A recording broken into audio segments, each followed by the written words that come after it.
Yes, Maharaj, you can start streaming now. Okay.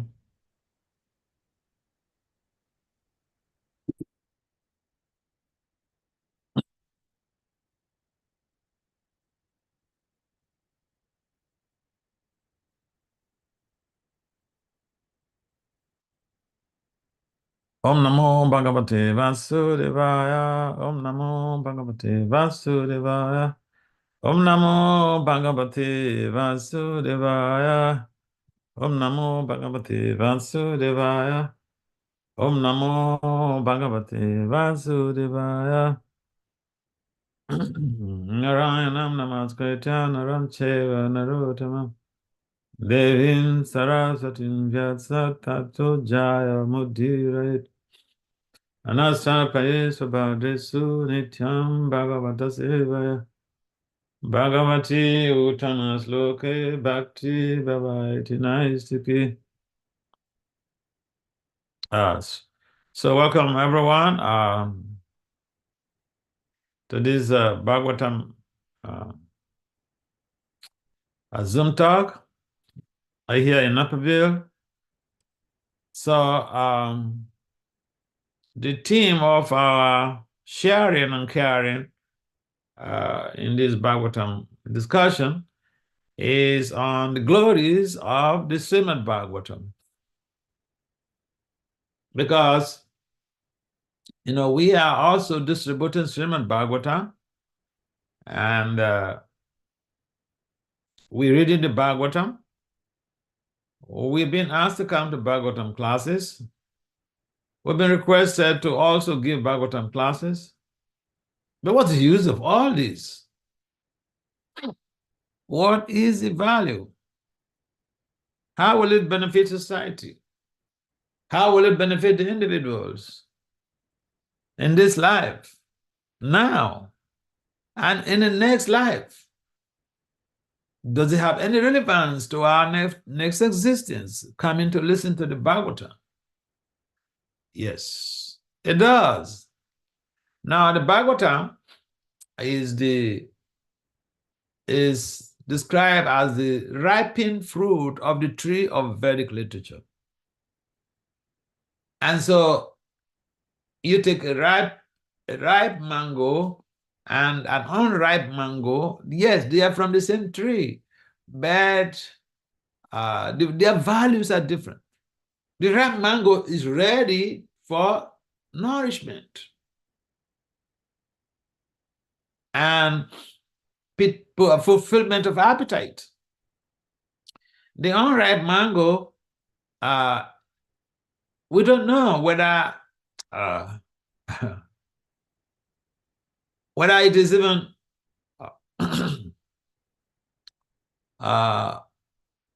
it was even mature before they plucked it. If it was not mature before they plucked the unripe mango, we're not sure when it's going to be ripe, when it's going to be ready for our body nourishment. But the ripened mango fruit is ready to go. So it fulfills our immediate objective and even our future agenda. Future agenda, meaning it gives us the appetite, and it nourishes us, so we're not just going to feel hungry just very quickly. So, in a similar sense, the Bhagavatam is the ripened fruit of the tree of Vedic knowledge. And you see, the Vedic knowledge, the Vedas, we have Rig, Yaju, Asama, Atava, and the Yajurveda. And all of these Vedic literatures, they are giving us different insights about how to live our lives in all social strata and spiritual ashrams. The Bhagavatam, the Vedas are so large. If our lifespan is so small, it's so short, So if you say we want to read all of the Vedic literatures, it's not possible in this lifetime. We want to read all of the Vedic literatures and nourish ourselves with the knowledge therein and apply the knowledge therein to be able to give us some leverage.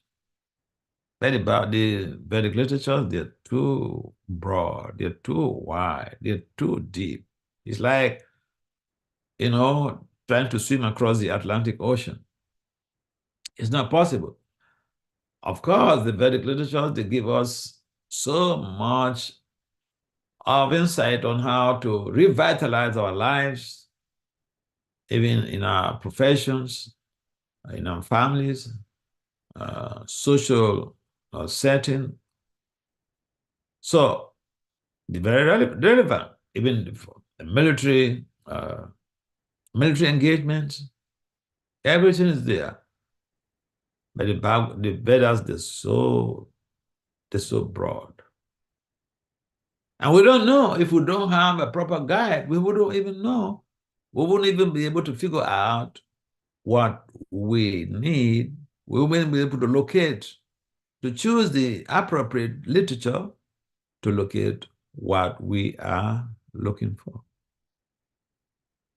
So, in Kali Yoga, where we have, in most cases, less than 100 years to live, we don't have that time.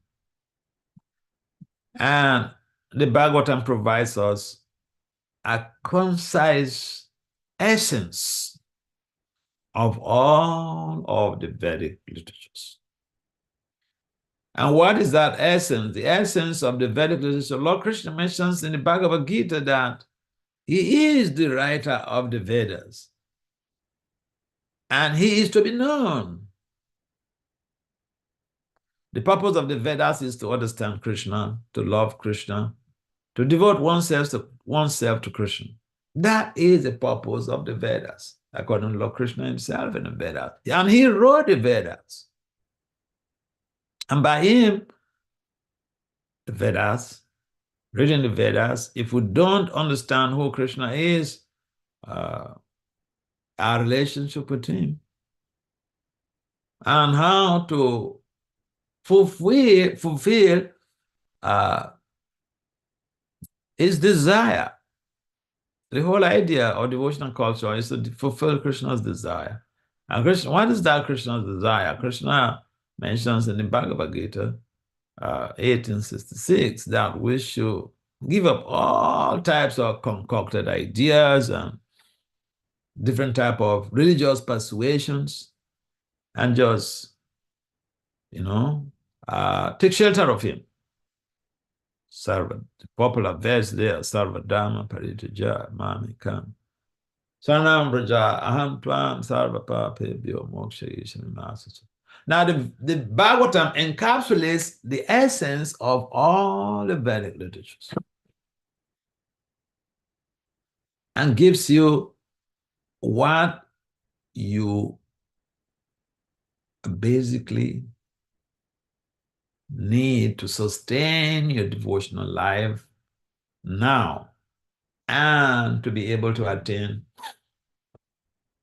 the spiritual world in the next life. So, in the Matsya Purana, it is indicated or is delineated in the Matsya Purana that anybody who gives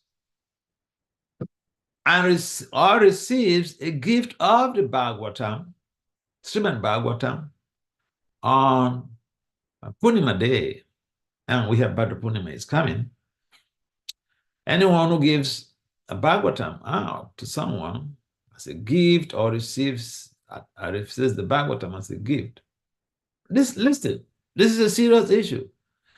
The Matsya Purana says, and on the full moon day, if this book, this literature is given out to somebody or is received, that both parties will go back home, back to God. They will go not to Vaikunta to Goloka. So try to understand why we need the Bhagavatam, why we need to read the Bhagavatam, why we need to distribute the Bhagavatam. Because, sometimes if you read Chaitanya Charitamrita, especially Madhya Lila chapter 22, you read through, one begins to think, it's so difficult to become a perfected soul in this lifetime. But here are some of the shortcuts, some of the routes, the short routes. If you have to travel and you don't use the shortest route, it could take you a longer time. If you know the shortest route to your destination, pretty easy. You could get there. So, Master Purana mentions that here is your shortcut. Here is your shortest distance to your destination. Give out the Bhagavatam on Purnima Day. Distribute the Bhagavatam on Purnima Day. Or give it to somebody else and give. Or receive from somebody. Both parties. This is not an exaggeration. You see, sometimes we hear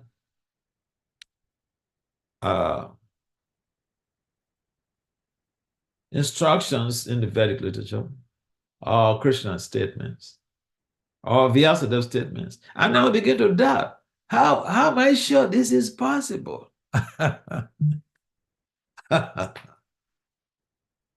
am I sure this is possible? I mean, it's like Bhaktivinoda predicted that a time will come when Europeans, Americans, and Europeans, they will become Vaishnavas. They will come to India and dance in the streets of India, whites. They will come to the streets of India and dance. And so, when Bhaktisiddhanta Saraswati Thakur Maharaj, Prabhupada's spiritual master, was on the planet, his mats, his ashrams, were practically replete with highly sophisticated Vedic scholars. And that is how he tailored his teachings to suit the purpose of his scholarly audience. You find in the Bhagavatam, in the teachings of Bhaktisiddhanta, if someone has read the Brahma Samhita, the purpose, you see his language is highfalutin. You need to carry a dictionary by you to be able to understand some of the content, because his audience, his followers, at the time, they were mainly scholarly people, scholarly devotees. So when Prabhupada was a Grihastha, and he had gone to the mat, and there was this highly elevated brahmachari, he was reading that portion of Bhaktivinoda's prediction, and he couldn't contain himself. He voiced out, "But how is this possible? How is this going to happen?"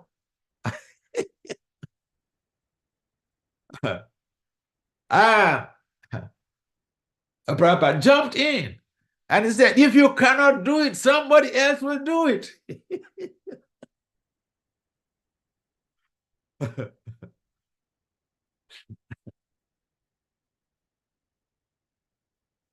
So the Vedic literatures, acharyas, they don't play with words. They have integrity. So they don't play with words.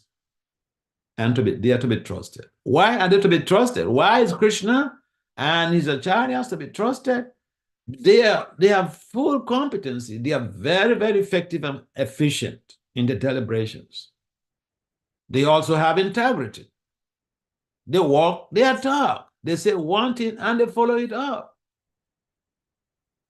They're not like politicians who solicit people to come and vote for them and tell them, I will do this, I will do that, I'll serve like this. And then when they vote them into power, then c'est fini. It's all gone. It's to the drain.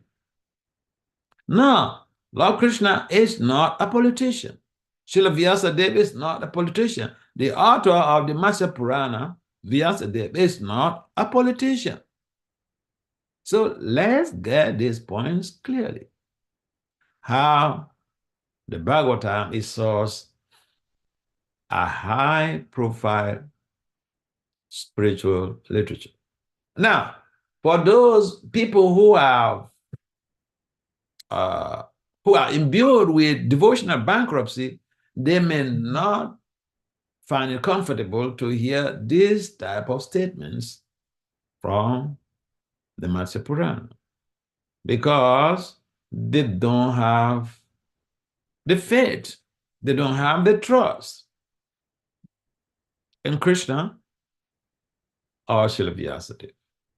You take Krishna to be an ordinary person. So,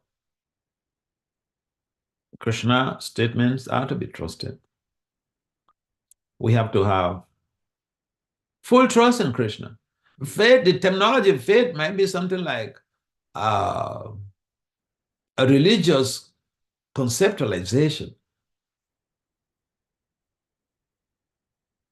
which is based on belief, a conviction. But trust basically is backed up with substantiations.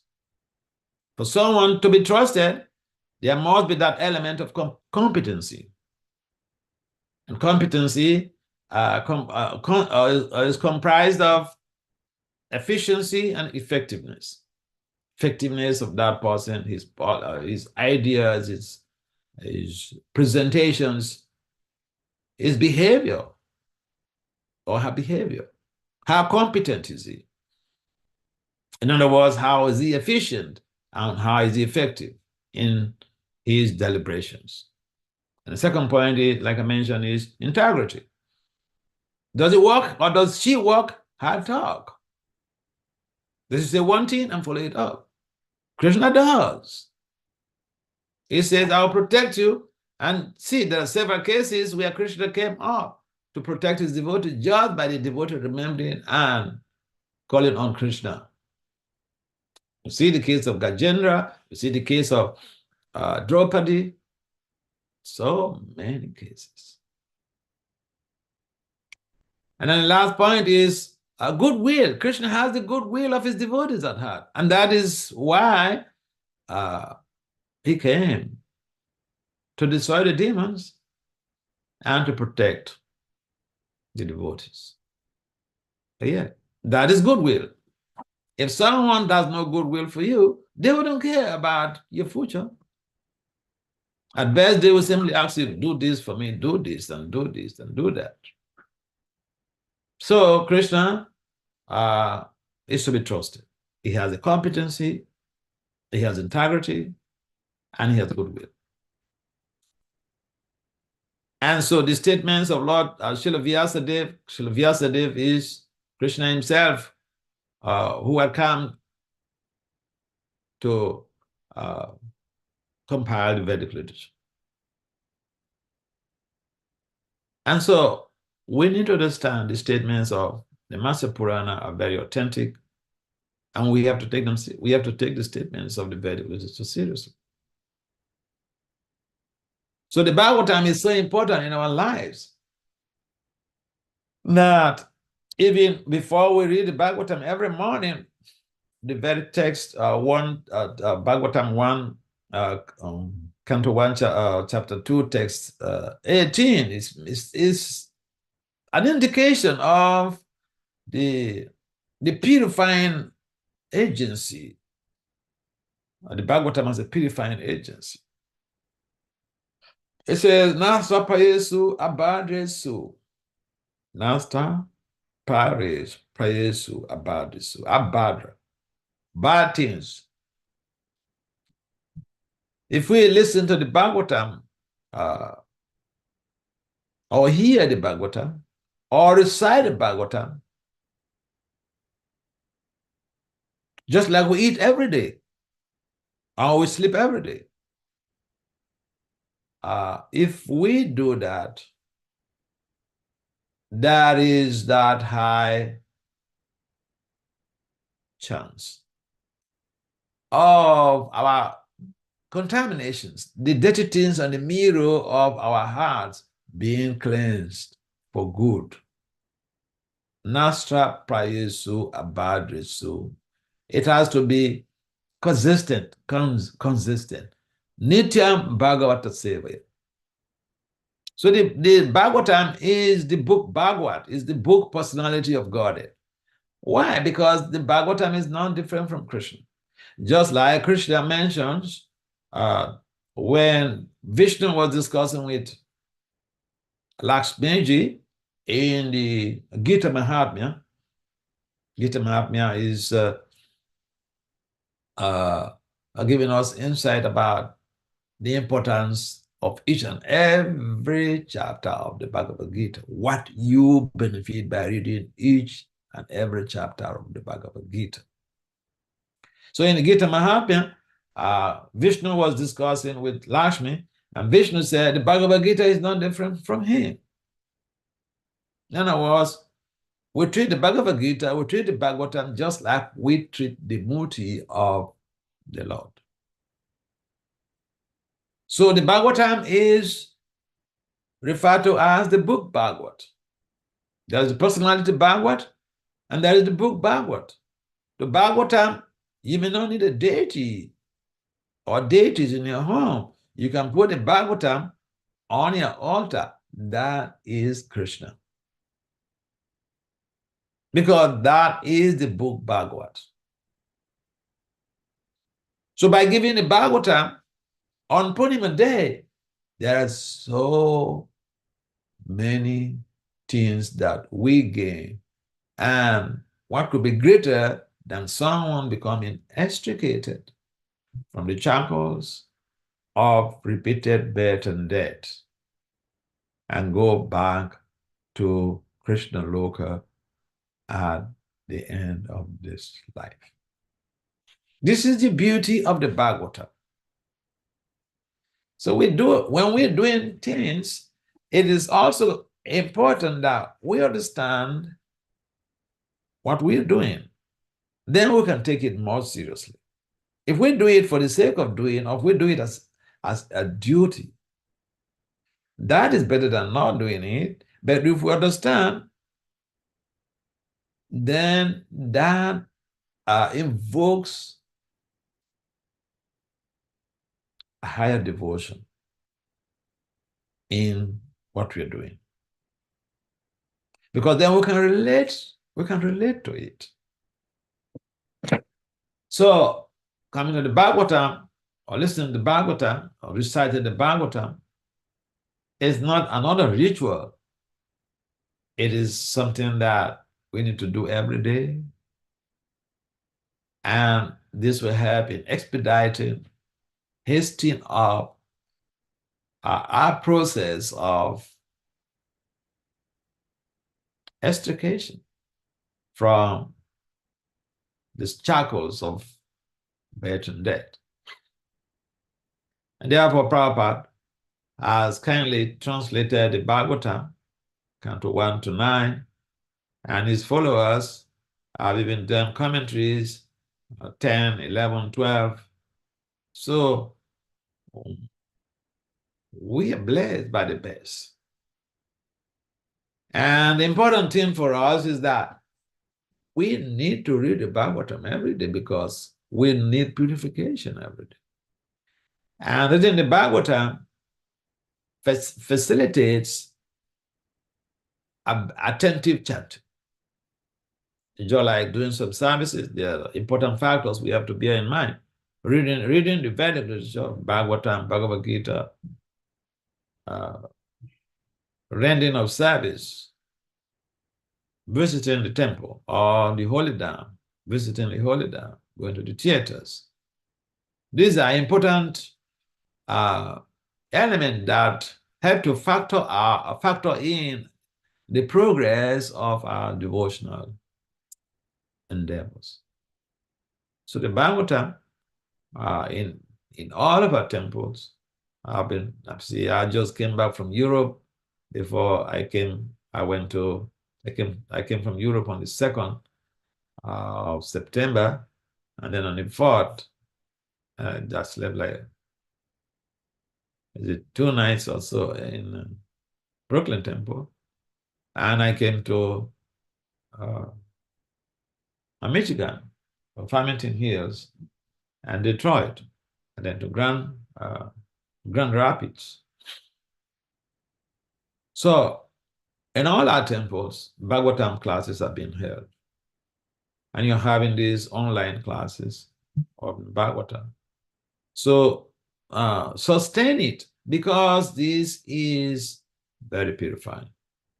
And how it works, how the purification works, the results, they are all delineated in the Master Puran. And even in the Bhagavatam itself, because Bhagavatam itself states that if we listen to the Bhagavatam, all that is troublesome to the heart, troublesome to the mind, all of our impurities, all wanted things, our anatas, become pulverized. So, yeah, this is a wonderful route, a short route, a short course to our final destination. No matter how sinful someone may be, and he received Bhagavatam on Purnima day, he's gone or she's gone. He looks like a joke. That is the power of the Bhagavatam. That is the power of Sri Krishna. If someone gives the Bhagavatam on Purnima day, he or she is gone to go local. And no one can stop that person. So we have to take the book distribution seriously, especially Bhagavad Purnima is coming. We have to see how we are distributing the Bhagavatam, especially for this purpose, to give people liberation and to liberate ourselves to as many people as possible. We want them to get out from the prison of repeated birth and death. So we have to see how what strategies we are using in trying to please Prabhupada by distributing this very literature, the Bhagavatam. Yes, there are other Prabhupada books. They are equally important. But specifically, the Bhagavatam is the ripened fruit, ready to eat, ready for nourishment, the ripened fruit of the tree of Vedic literature. And so we have to put ourselves in situations that we don't get too much carried away with the professional development, but we also provide some time for our spiritual nourishment. Because see, the foundation of professional growth is also spiritual nourishment. Because if we are fully nourished every day when we go out, we'll be happier. This is a world of anxieties. And so if we have that understanding and we do live by it, if even we are not able to attend the Bhagavatam classes, we should read the Bhagavatam at home with our family.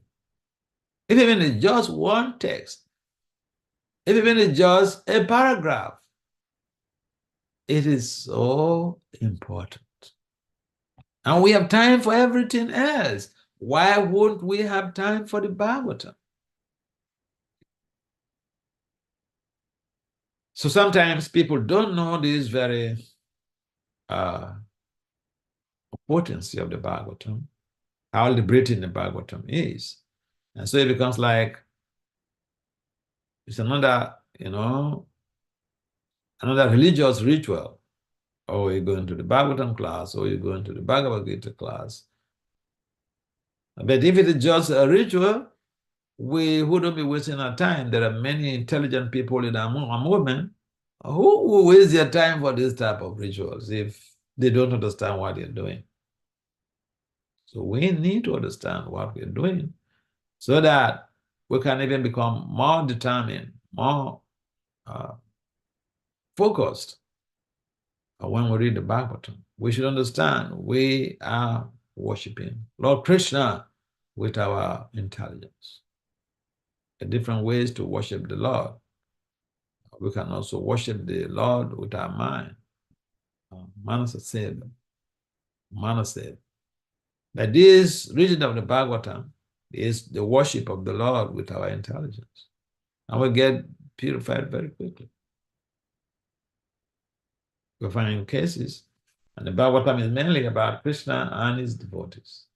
In the Bhagavad Gita, Krishna gives conceptual, what we call in academia, conceptual frameworks, theories, or models. Then the Bhagavatam is where you find the application of those theories in the Bhagavad Gita and the models of the Bhagavad Gita being practiced and the results therein. So we can also filter in, tap into the Bhagavatam, having understood the value of the Bhagavatam, make use of this great opportunity. Not only do we have to read it, not only do we have to just distribute it to be able to save people or save ourselves, but we should deeply understand it so that we can help other people we encounter to understand the Bhagavatam on a deeper level. And that boils down to having to be trained by someone who is not just a Bhagavad Katari or Kataka, but a practitioner of the Bhagavad. A number of people could recite the 10th canto of the Bhagavatam about Krishna's dealings with the gopis. So they come to the podium, they talk very nicely, and then they jump down from the podium and you see them smoking. So a devotee of the Lord is not a professional reciter of the Bhagavatam, but it's a practitioner. And therefore, the effects of the words of the devotee, effects of the words of the acharyas, very, very important.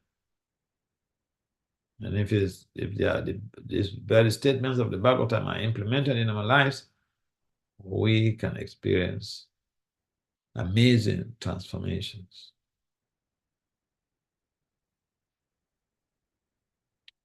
Okay, maybe there are some comments or some questions.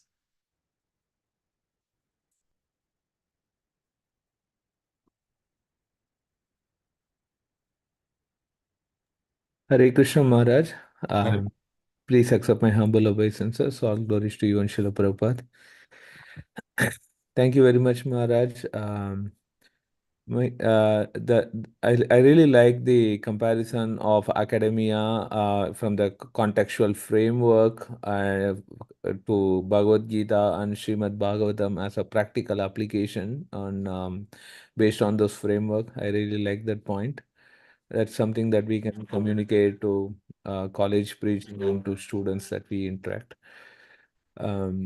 Maharaj, one of the question that I have is what is the Sukruti that Arjuna and his generation has done? Because for Bhagavad Gita, Krishna picked Arjuna, but he was put in delusion and he preached Bhagavad Gita. And similarly in Bhagavatam, his grandson Parikshit Maharaj was put into some sort of thing like he put the dead snake on the sage and what is the connection and what is the sukriti that generation has done, Maharaj? That's That's a nice question. Let me get to the one in between Parikshit Maharaj. Uh, now, keep in mind that everything that takes place, Krishna is the one orchestrating it. You remember when Jaya and Vijaya were cursed, Vishnu could have counteracted the curse from these uh, Brahmins, but he did not. He orchestrated it. He wanted to come to the material world to embark on some sports. But then on the sporting activities of the Lord have to be done, have to be executed with his devotees, people who are close to him. So he wanted Jaya and Vijay to come to the material world to engage in those sporting events. And someone who doesn't know them, doesn't have this background understanding of the whole Lila, may wonder, what is the Lord doing? What is the protection? People are there, they purportedly commit an offense against the Kumaras. Why wouldn't the Lord, just protect them and tell the Kumaras, no, revoke your curse, or I will revoke it. But no, the Krishna love Vishnu allow it to roll. So we find the case of Maharaj Parikshit. Parikshit Maharaj was also a very great devotee of the Lord. And then the question is, a great devotee of the Lord, he has to pass through this type of horrible situation, getting cursed by a Brahmin son who is erratic. Yeah, Krishna wanted us to understand simple things such as no matter our position, we should not ignore sadhu. We should not ignore a saintly person. In fact, ignoring someone is an emotional abuse. Ignoring someone. Look at the case of Maharaj Parikshit. He was unaware that this guy came there. He was in meditation. He was unaware. And look at what he faced. I mean, it's like an offense committed inadvertently.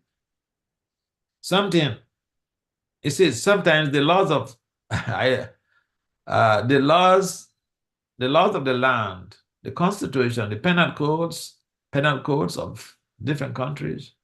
In fact, the laws in the material world are more flexible, softer than the laws of nature. And that's why Prabhupada used the term stringent. The laws of nature are very stringent. So we find out if someone commits an offense or does something against the laws, against the rules, against Vedic ethical behavior, they got punishment. Whether they are kids, he said the worst thing is even when they are children.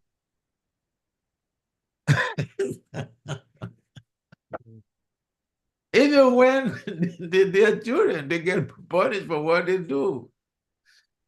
What type of mercy giving Lord is this? So he's just giving us a warning how this material world, of course, the Bhagavatam also mentioned that the material world, every step, nobody should feel so secure in the material world. In fact, every step we take could, the next moment, lead us to devastation.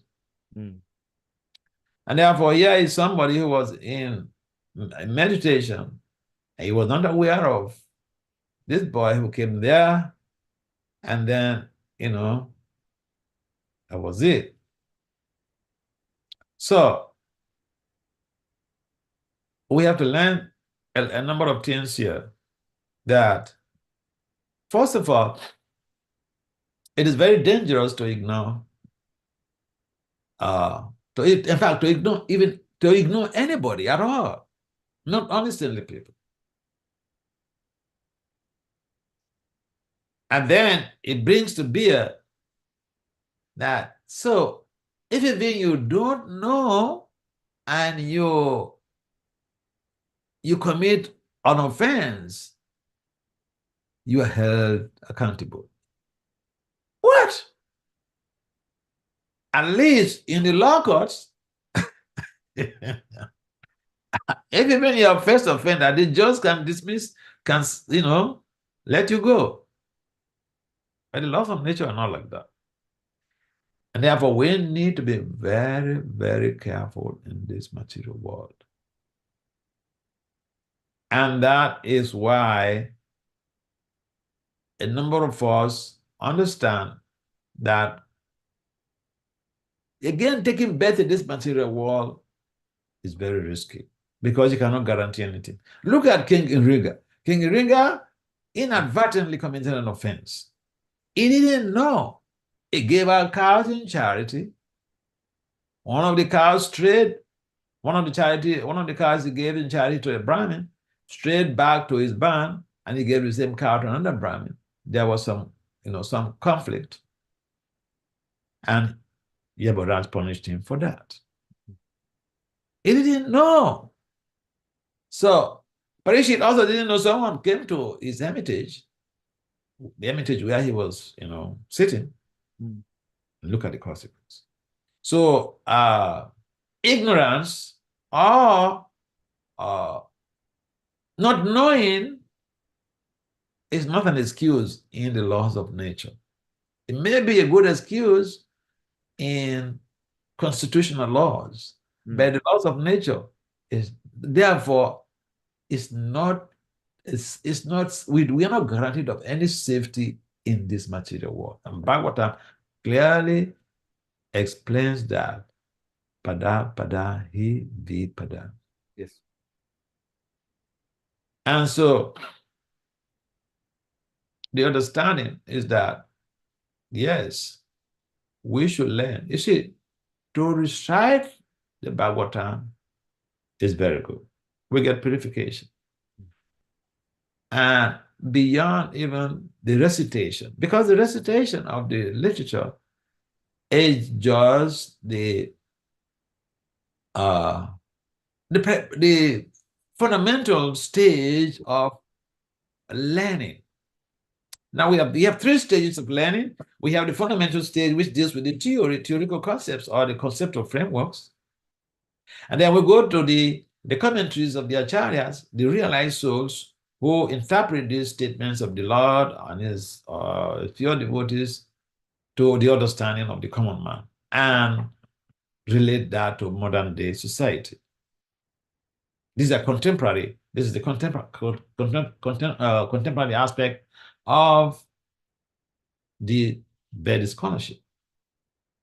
Now, on the application, we have to be able to integrate the contemporary aspects of the Vedic wisdom with the conceptual frameworks and models, and apply that in our own lives to enable a positive devotional change or a positive social change, meaning a positive family change. In most cases, we talk very nicely, but we don't seem to apply these teachings in our lives.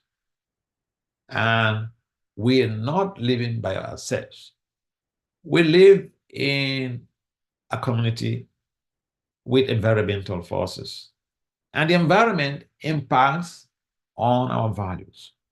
And so, say we have a family, if we implement even one text of the Bhagavatam in our lives, and we translate that into family values, we can create an amazing community where people would like to come and stay.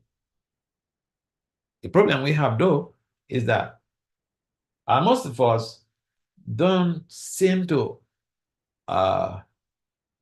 appreciate the fact that the application is also important, because the application is even what most people are looking out for.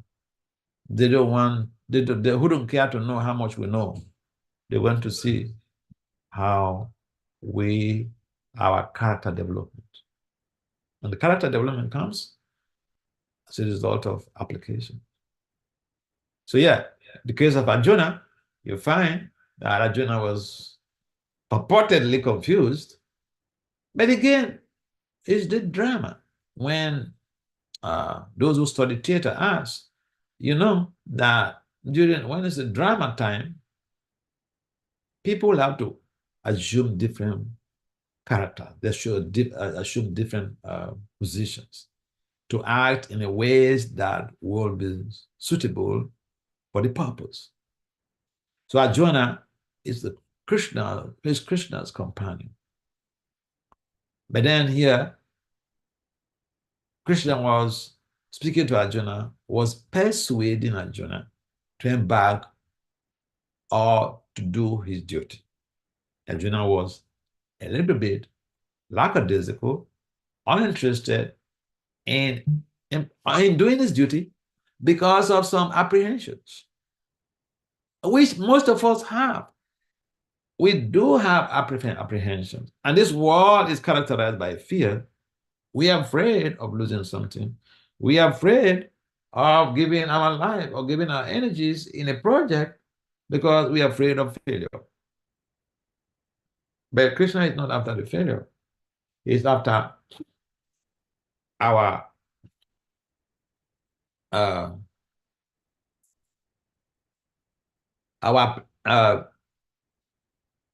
execution of that instruction that he gave or that he gives. So execution of instruction is something that people are scared of. But the execution of instruction, no matter how difficult an instruction may be, the instruction of Krishna or even instruction of the Guru is encapsulated with empowerment. There are so many examples. No, Subal, one of Krishna's very close friends, he was with Krishna and they were in the groups. And all of a sudden, Krishna says, hey, Subal, go and bring Radharani right here, right now. And asking someone to go and bring Radharani, who is under high scrutiny and watch by the mother-in-law and the sister-in-law. It's like asking a fowl or a hen to pass stool without urine. The fowl or the hen, they pass stool and urine simultaneously. And if you're asking a fowl or a fowl or a chicken to pass urine or pass stool without urine, you're asking them to do the improbable, the impossible. But that was the instruction that Krishna gave to Arjuna. He told him, go and bring Radharani. It was a difficult task. But Arjuna had full conviction in Krishna. He had full trust in Krishna. And so he moved on. Subal had full trust in Krishna. So he moved on. And as he was going, Krishna gave him the inspiration. He was able to figure out strategies on how to go about to execute that. And he did that very successfully. It was like a miracle. So yeah, we get confused. Arjuna was confused on the battle there. Krishna had to pass away with him. And ultimately, now another thing we can learn from that is, the power of persuasion.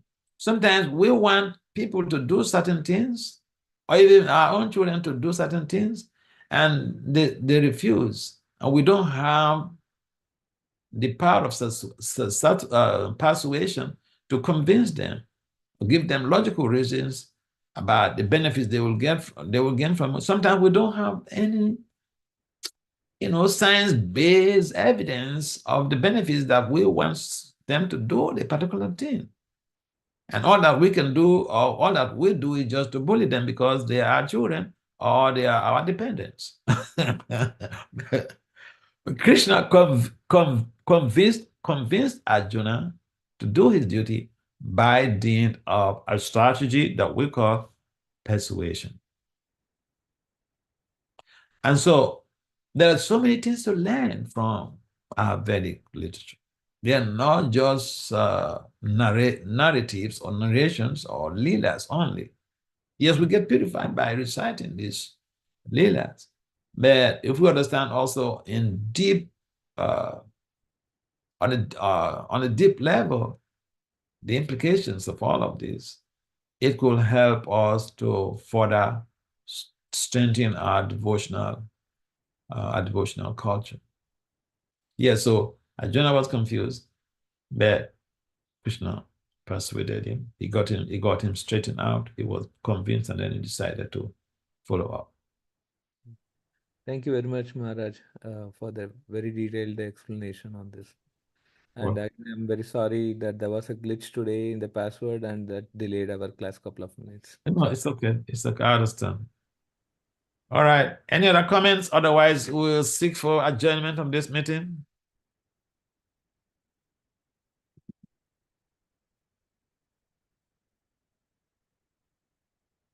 All right.